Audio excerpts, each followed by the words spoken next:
Olá, boa tarde a todos, aqui é o Otsu Minami. Estamos aqui agora em mais um vídeo do nosso curso, nosso projeto Teologia da História. E hoje, gente, aquele módulo 4, onde eu falo de autores, né? E hoje eu queria falar sobre um bastante conhecido, que é o Daniel Hobbes, né?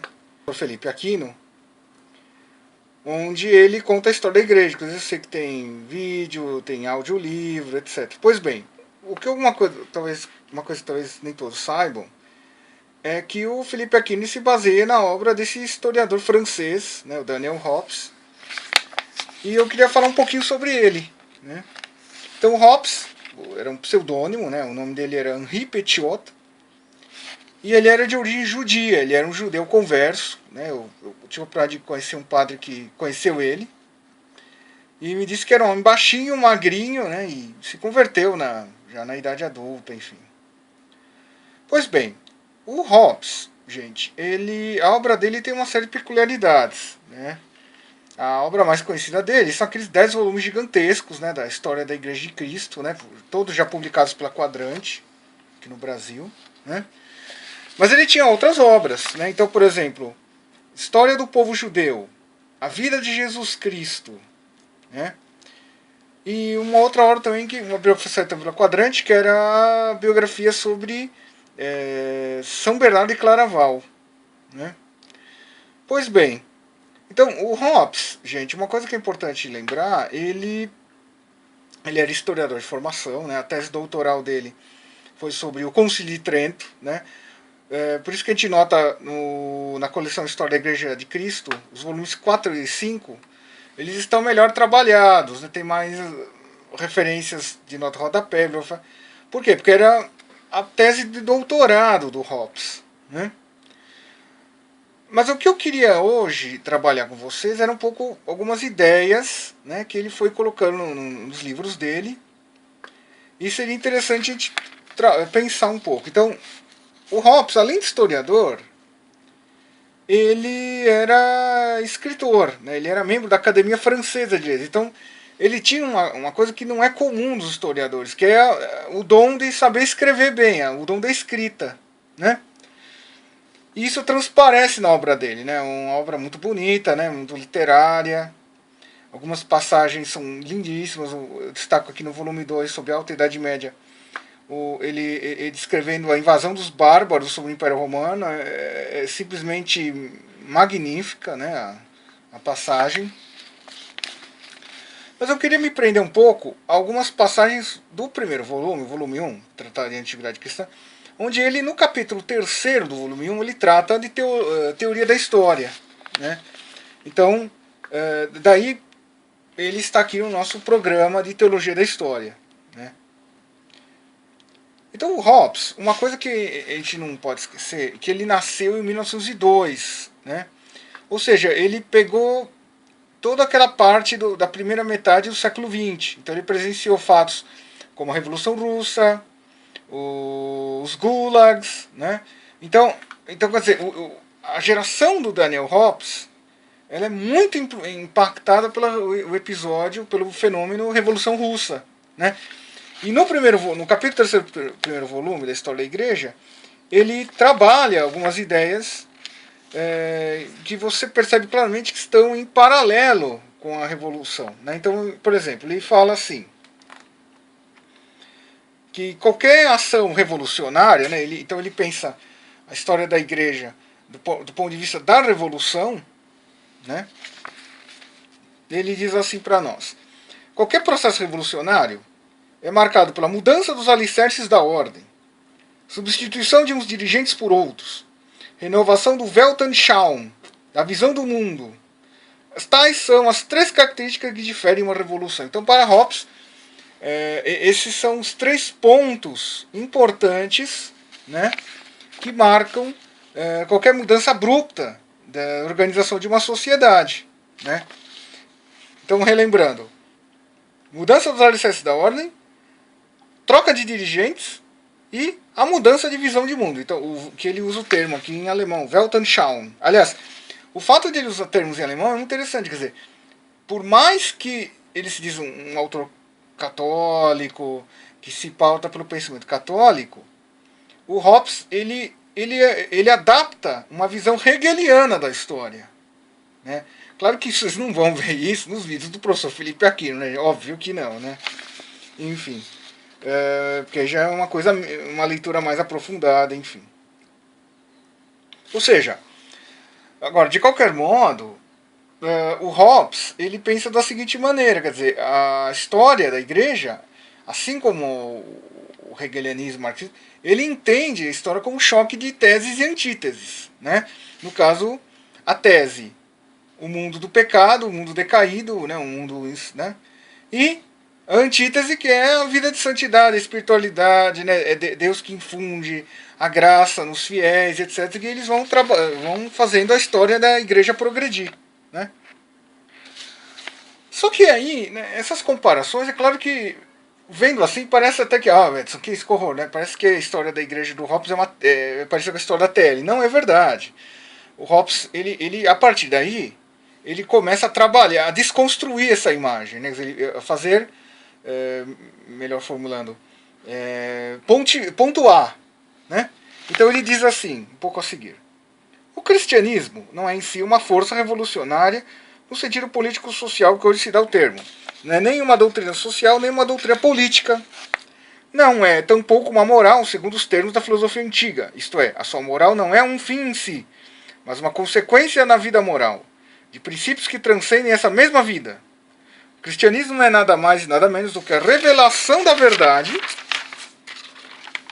eterna e total, no meio dos ensinamentos, do exemplo da morte e da ressurreição de Jesus, Deus feito homem. Então vocês veem que para Hobbes, essa dimensão espiritual é que diferencia a história da igreja da história, vamos dizer, mundana, né? Enfim. Um outro ponto importante que vale a pena lembrar, quer dizer, no caso, eu estou baseando na obra História da Igreja de Cristo, Hobbes, ele está escrevendo, o primeiro volume foi publicado em 1944, quer dizer, ainda em andamento a Segunda Guerra Mundial. E o último volume ele escreve, termina de escrever, melhor dizendo, publica meses antes de sua morte, em 1965, né, já no encerramento do Concílio Vaticano II. Inclusive conta-se que o Hobbes ele tinha em preparação um volume onde ele contava a história do Vaticano II, mas não teve tempo de concluir, né? A morte o surpreendeu antes disso, né? Mas continuando essa visão de revolução de Hobbes, ele diz para nós: toda revolução, para se traduzir em fatos, tem necessidade simultaneamente de 3 elementos fundamentais: uma situação revolucionária, uma doutrina revolucionária e um corpo de revolucionários. E aí ele completa: a doutrina cristã é, pois, uma doutrina revolucionária, no sentido mais evidente do termo. Acrescentamos que é uma doutrina completamente voltada para a ação. Então, lembra o que eu falei há pouco? Da influência da geração do Daniel Hobbes na Revolução Russa. Quer dizer, aqui, inclusive em outra passagem no volume 1, o Hobbes ele cita o Lenin, né? O Ilyich Ulyanov Lenin, né? Quando o Lenin cita aquela famosa frase de São Paulo Apóstolo, né? Quem não quiser trabalhar, que não coma, né? Então o Hobbes ele percebe, quer dizer, a própria Revolução Comunista ela se apropria de conceitos do cristianismo, né? Enfim, só que aí vem a grande diferenciação, quer dizer, a Revolução Cristã ela é pautada por outros valores: a misericórdia, o amor, a abnegação, a entrega. Quer dizer, não é pautado pelo materialismo do marxismo, né? A visão materialista do mundo. Tem uma última passagem que eu queria ler aqui, gente, para vocês, já para encerrar este vídeo. É um pouco longa, mas ele explica bem isso, né? O Daniel Hobbes. Ele diz para nós: para triunfar, todas as revoluções que a história estuda lançaram mão da violência e da astúcia e, mesmo quando seus militantes testemunhavam raras virtudes de fraternidade e abnegação, as forças que eles punham em jogo revelavam os mais sombrios impulsos da consciência, o ressentimento e a inveja. Não se chega a parte alguma sem a grande alavanca do ódio, dizia Proudhon. Para quem não sabe, Proudhon é um dos pais do anarquismo, né? Continuando. A Revolução da Cruz é a única que, tanto nas suas intenções como nos seus métodos, apela sempre para aquilo que há de mais contrário às tendências do homem, e que nunca utiliza para os seus fins as cumplicidades secretas do instinto e do coração. Amar os inimigos, perdoar as ofensas, humilhar-se, renunciar a si mesmo. Que outro exemplo se conhece de um mundo que se tem renovado em nome de tais princípios? Né? Agora, uma coisa que é preciso lembrar, gente, o Daniel Hobbes, ele, no longo dos seus 10 volumes da obra História da Igreja de Cristo, ele faz um alerta, né? O homem, ele sofre a eterna recaída, quer dizer, sempre após períodos de intensa renovação espiritual vem a mesmice, vem a rotina, a tibieza, né, como se diz nos manuais de espiritualidade, né? Então, o Daniel Hobbes, ele nesse sentido, é que entra naquilo que eu falei há pouco, da visão hegeliana, né, uma visão cristãmente, né, quer dizer, é uma dialética cristã, né? Quer dizer, o pecado leva à antítese, que é a vida de santidade. Só que a vida de santidade torna-se tese e sofre um movimento de antítese, né? Então por aí, por essa leitura a gente vê quais são as influências do pensador Hobbes, né? Quer dizer, inevitavelmente o hegelianismo, né? Quer dizer, ele tem uma visão dialética idealista da história da igreja, né? Claro, gente, que falando assim, parece que eu estou criticando, não é para ler a obra do Hobbes. Não, é verdade, é um livro são obras maravilhosas, né? Vale a pena ser lidas, né? Como eu falei para vocês, né? Quer dizer, é um dos grandes historiadores católicos, né, do século XX, né? O meu papel é destacar essas linhas de força, quer dizer, quais são as fontes, né, primeiras, né, do pensamento, da visão de história e visão de mundo do Daniel Hobbes, né? Outras influências importantes no pensamento do Daniel Hobbes é a obra de um historiador, né, na época, no começo do século XX, muito influente, chamado Arnold Toynbee, né? Toynbee, ele tinha a seguinte visão de história, né? Ele entendia que as civilizações, elas tinham um desenvolvimento parecido com o dos seres vivos. Então as civilizações teriam momentos de nascimento, adolescência, maturidade, envelhecimento e morte. Tá? Então, isso é uma influência também que está muito presente na obra do Hobbes. Né? Quer dizer, as civilizações, mesmo a cristã, né? Quando você lê o volume 3 da História da Igreja de Cristo, isso fica perceptível, crescem até atingir o amadurecimento, apogeu, depois envelhecimento e queda. Né? Então Hobbes ele combina duas visões de história. A dialética hegeliana com esse biologismo do Toynbee. Né? Outra coisa importante, que já estava quase esquecendo, ao longo dos 10 volumes, você vai percebendo um crescimento numa preocupação ecumênica do Hobbes. Então os primeiros volumes, você tem aquela, né, um tom até meio triunfalista, né, uma igreja, os católicos. Os últimos volumes, principalmente os 3 últimos, né, os volumes 8, 9 e 10, você nota um nascimento de uma preocupação em compreender, em analisar as igrejas cristãs do protestantismo e da ortodoxia. Tá?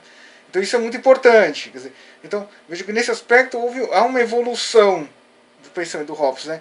Então aquela visão dialética e vitalista, vamos assim dizer, do Hobbes, vão desaparecendo ao longo dos volumes, ao longo dos 19 anos que ele levou publicando a obra, e nos últimos volumes é uma visão mais, vamos assim dizer, ecumênica, né, acolhedora, enfim. Então é isso aí, gente. Então, uma boa tarde a todos e até um próximo vídeo.